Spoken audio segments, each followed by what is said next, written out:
Hey kids, this is Unit 2, Week 5. This is our genre study, which is poetry this week.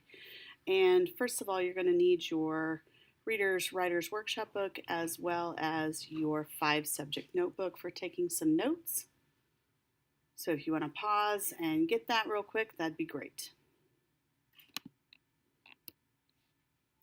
So first, you're going to go back and read the poems with a partner. These are in your Reader's Writer's Workshop book. The first one is A Simple Plan. It's on page 151.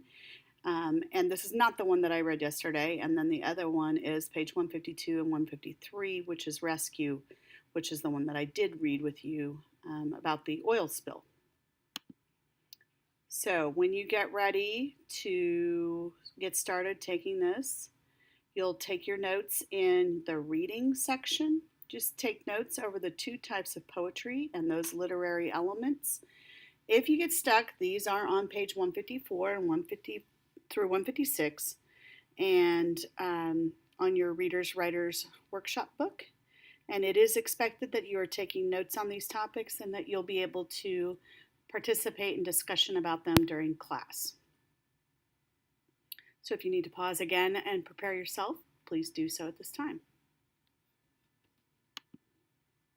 All right, so first of all, we have 2 types of poems that we're going to be discussing this week. The first one is a narrative poem. These typically tell a story. They have characters and dialogue, and they can rhyme. So a great example of this is The Night Before Christmas, because you do have some characters, you even have some dialogue within it. The next one is free verse, and free verse poems tend to share ideas and feelings. They don't necessarily have rhyming pattern or rhythm in them, and it doesn't necessarily have a set line length either. So free verse is one that might just kind of tell a story a little bit, but it doesn't necessarily rhyme. So let's talk now about the literary elements within the genre. And those 2 that we're talking about this week are repetition and rhyme. And poets use repetition, or what we call the repeated use of words, sometimes sounds or sometimes phrases, for making a stronger effect within the poem.